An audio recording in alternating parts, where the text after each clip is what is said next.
मैं धीरेन्द्र शास्त्री बाबा जैसे प्रवचन करता तो हूँ नहीं। कई लोग उनको मानते हैं कि उनमें दैव्य शक्ति है, चमत्कार है। उनके अंदर कोई शक्ति नहीं है। कि मंदिर में ना आशीर्वाद ही मिलता है, प्रसाद थोड़ी मिलते हैं। प्रसाद तो लेकर जाया जाता है।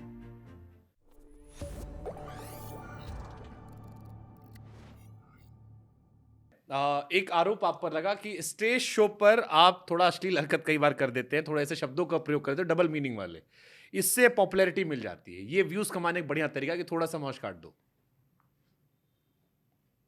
विषय वो नहीं है। मेरे कहने का मतलब कि जो चीजें सामने होती है ना बाबा, जैसे परफॉर्म होता है, वो एडिट नहीं होता है। वो लोग जो है ना, वो अब भजन हम दो गो गाते हैं, तीसरा गाते हैं तो लोग हाला करने लगते हैं। समय देखिए, मेरे कहने का मतलब कि अब शंकर जी को लड्डू चढ़ाइएगा, सब देवताओं का तो पूजा अलग है, बढ़िया बढ़िया, विधि अलग है, उनके प्रसाद अलग हैं। तो जो चीजें हैं हम प्रेजेंट कर रहे हैं वो वहीं तक खत्म है कि भाई वहां आए हैं मजा लेने के लिए। मैं धीरेन्द्र शास्त्री बाबा जैसे प्रवचन करता तो हूँ नहीं। अरे हाँ, उनसे भी तो मिले थे ना आप? हाँ, कैसा एक्सपीरियंस रहा महाराज जी बहुत से? बहुत प्यारा कुछ बताया और बहुत आपका मान्य। पर्चा काटे थे वो धीरेन्द्र शास्त्री? मुझे पर्चा की जरूरत थोड़ी है, कुछ पूछ क्योंकि मेरे किस्मत में कुछ था ही नहीं बाबा। मैंने सब कुछ मेहनत से पाई है, और किस्मत में कुछ होता नहीं है। इंसान जो करता है वही मिलता है, और मेरी किस्मत में कुछ नहीं था। मैंने मेहनत की, आज मैं आपके सामने बैठा हूं, तो इसमें मेरी खुद की मेहनत है। ये किस्मत नहीं है। किस्मत होती तो मैं भैंस नहीं चरा रहा था। अगर किस्मत होती तो मैं बच्चन जी के यहाँ पैदा हुआ होता। बात तो इंसान मेहनत से इंसान बच्चन बनता है, और किस्मत से अभिषेक जब आप बच्चन। धीरेन्द्र शास्त्री से मिले होंगे आप, क्योंकि मैंने जो तस्वीर देखी थी मुझे याद आ गया। मैं उनके यहाँ कार्यक्रम किया था। हाँ बहुत अच्छा। हाँ, वो आपके डांस में हंसे भी तो थे। हाँ मौज पूरी काटी थी उन्होंने मुस्कुरा मुस्कुरा के। हाँ, तो आपको उनसे क्या वाइब आई? कुछ तो क्या लगा आपको? जैसे कई लोग उनको मानते हैं कि उनमें दैव्य शक्ति है, चमत्कार है। आप कुछ महसूस किया अपना, या खाली उनके अंदर कोई शक्ति नहीं है। वो आदमी बी पॉजिटिव है।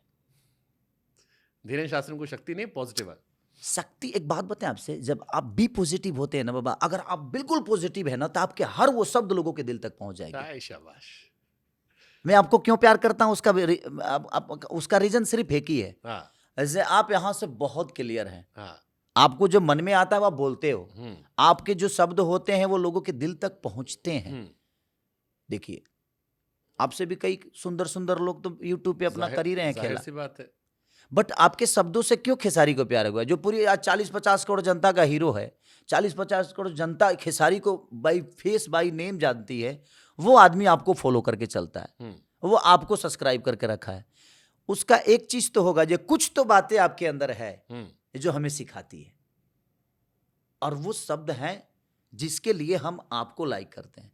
तो धीरेन्द्र शास्त्री जी के अंदर एक चीज है मैंने देखी ना, कि वो इतने पॉजिटिव हैं, और इतने पॉजिटिव सर, कि उनके हर वो शब्द लगता है कि सिर्फ सच है, और आदमी झूठ बोल नहीं सकते। और जो दिल से बोलता है वो कभी झूठ नहीं बोलता। बाबा के अंदर बस एक बातें है ना, कि उनके पास जाने के बाद उनका आप हो जाएंगे। उसका एक ही कारण है, सच्चा होना। क्योंकि मंदिर में ना आशीर्वाद ही मिलता है, प्रसाद थोड़ी मिलते हैं। प्रसाद तो लेकर जाया जाता है। खेसारी लाल धार्मिक व्यक्ति है? हाँ। कितने धार्मिक है? क्या होता है धर्म? क्योंकि आजकल बड़ी लड़ाई चलती है। लोग कुछ साल पहले धर्म और मान्य से इंकार करते थे। मैं आपका हाथ देख रहा हूँ, कलावा बांध रखा आपने, और भी कई सारा पूजा पाठ है। फिर हमने आपका एक गाना देखा, राम जी के ऊपर आया था अयोध्या में घाट पे सरयू पे, क्या बढ़िया एकदम बॉलीवुड स्टाइल में शूट किया गया था। हाँ, सिनेमा थी मेरी रंग दे बसंती, जो कि 6-7 करोड़ के ऊपर की बजट की फिल्म, भोजपुरी की पहली ऐसी बिग बजट की फिल्म। धार्मिक में इसलिए हूँ क्योंकि बाबा मैं किसी के बारे में जानने की कोशिश करता हूँ, और अगर हम आपके बारे में जानते हैं तो हमें आपको मानने की जरूरत नहीं। किसके भक्त हैं आप? शिव जी के, राम जी के, हनुमान जी के? देखिए, श्रद्धा आपके अंदर है ना, तो आपके लिए भगवान जरूरी नहीं। श्रद्धा सबके प्रति होना चाहिए। हमारे परिवार में ही 50 लोग हैं। अब हम कह दें कि उसमें से हम बाबूजी को ज्यादा मानते हैं, माई को कम मानते हैं, उनको कम मानते हैं, कोई तो होता है ना। नहीं, मुझे लगता है ना कि मैं इंसानियत को सबसे ज्यादा पूजता हूँ, और जिसके विचारधारा, जैसे मुझे राम की विचारधारा अच्छी लगती है, भगवान शिव का अल्हड़पन अच्छा लगता है, कृष्ण का नटखट वो बातें अच्छी लगती है, उनका वो बर्दाश्त करना, 100 गलतियां शिशुपाल का बर्दाश्त करना भी अच्छा लगता है मुझे, कि करते हैं ना। तो मुझे लगता है कि राम के विचारधारा इसलिए पसंद है मुझे कि बन जाना इम्पोर्टेंट नहीं है, लौटना इम्पोर्टेंट था। कि बन के क्या लौटे आप, हर आदमी बन जाता है। आप भी अपने घर छोड़कर आइए तो आए हैं, सही बात है। आपने पूरी फैमिली को छोड़कर आए आप, तो आप आए हैं, आप भी बन बन बन समझिए कि बन ही है। अगर आप अपनी फैमिली के साथ नहीं हैं जाहिर सी बात। तो हम बन में ही है ना। हाँ, बट हमारा बन आना इंपॉर्टेंट थोड़ी है। आज शुभांकर मिश्रा को मुझे लगता है कि आपके पिता के नाम से आपको नहीं जानता दुनिया, आपके नाम से पिताजी को जानते होंगे। विषय वो है,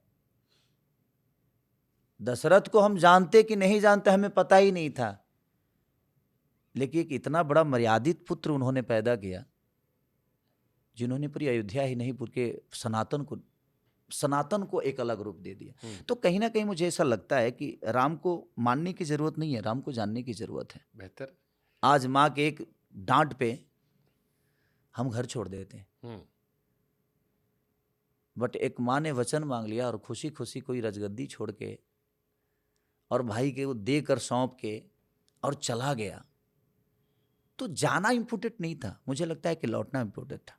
तो उन्होंने मर्यादा के साथ, ठीक है शिव जी, उनका अल्हड़पन, उनको कुछ नहीं चाहिए, उनको कुछ नहीं चाहिए।